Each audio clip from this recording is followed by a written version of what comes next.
Caro senador Moca, senador Ciro, caros nossa querida Dulcídia e secretários e assessores dessa comissão. Senador Moca, o diagnóstico que Vossa Excelência fez, até é um diagnóstico, eu diria, como médico, absolutamente adequado.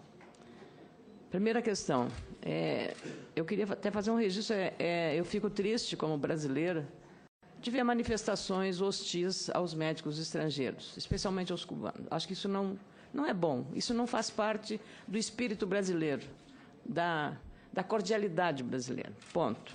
Então, nós não somos xenófobos, não. A questão não é esta, mas não podemos trabalhar. Esse é um contrato internacional com implicações no mercado de trabalho. Não está havendo, até agora, uma transparência do acordo feito com o governo de Cuba e a interveniência da OPAS. Questões como quanto nós estamos pagando a OPAS para fazer essa intermediação. Por que essa intermediação custa tão caro se o governo pode fazer diretamente com o governo de Cuba? Do ponto de vista, o próprio Ministério, a Procuradoria-Geral da República está fazendo algumas, acho que, questionamentos, e o Ministério Público do Trabalho também, que são os foros adequados para essas questões. Então, eu, como senadora, tenho a obrigação, e a sociedade brasileira tem o direito, de saber e ter informações claras sobre isso. Claras sobre isso. Sabemos da necessidade de atendimento médico nas áreas longínquas do Amazonas, do Nordeste, mesmo do meu estado, do Rio Grande do Sul, onde, na fronteira, os médicos uruguaios ou argentinos, como pela legislação, eles só podem exercitar medicina mediante o revalida, o exame de habilitação, e não foram feitos ou não se submeteram, o que acontece? Eles atendem a clientela do lado da fronteira, e Fronteira Viva é assim, Vossa Excelência conhece, é do Mato Grosso do Sul, e aí o prefeito, que é médico, assina a receita, porque ele não pode emitir uma receita, ele não pode fazer a receita. Então, é um faz de conta, por que não legaliza ali aquela convivência na fronteira, também criando uma zona diferenciada disso? Então, veja, nós temos vários caminhos para essa questão e minha preocupação básica é com a questão essa. A questão do financiamento, senador Moca, é muito relevante. Aliás, nosso colega Humberto Costa está liderando aí uma subcomissão tratando dessa matéria. Nós tivemos a discussão, eu não estava nesta casa, quando se discutiu a emenda 29.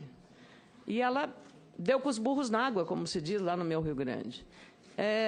Os municípios são pressionados a aplicar muito mais do que a legislação determina, que é 15% da receita, porque a pressão é direta nas prefeituras, e as prefeituras estão financeiramente muito mal. Hoje, a média é de 22% da receita das prefeituras, ou seja, desvia recursos de áreas também fundamentais para atender a saúde. Há um outro problema na área da saúde, que é a questão da gestão, senador Moca. A gestão. O ministro Alexandre Padilha, ao assumir o ministério, e eu não esqueço, porque li com atenção, uma entrevista dele às páginas amarelas da Veja, e ele adotou alguns procedimentos, por exemplo, na compra de medicamentos.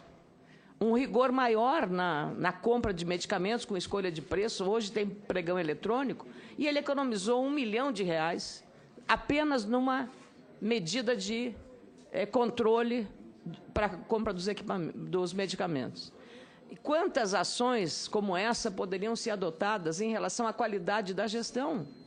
Então, além da questão da falta do recurso, é como você aplica, porque não adianta você ter muito recurso se você aplicar mal esse recurso. Então, essa é outra questão que tem que ser analisada no âmbito da saúde.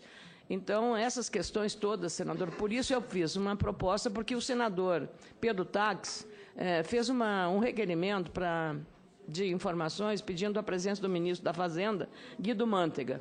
Como as questões de saúde estão muito centradas nesta nossa comissão, presidida por Vossa Excelência, eu falei com o senador Pedro Tax que o ideal seria, para economizarmos energia, porque muitos senadores terão interesse de ouvir, é de fazermos concomitantemente, unindo uma audiência pública conjunta desta comissão, da Comissão de Educação, presidida pelo nosso Ciro Miranda, que tem a ver com a questão das universidades, dos cursos de medicina, e na Comissão de Assuntos Econômicos, do ponto de vista do impacto fiscal e financeiro e tributário a respeito do contrato, que é um contrato de monta. Então, penso que, dessa forma, podemos, com equilíbrio, com muito bom senso, com muita vontade de resolver o problema, trabalharmos dessa forma. Porque, se a gente pedir ao governo, fizer um pedido de informações, não vem.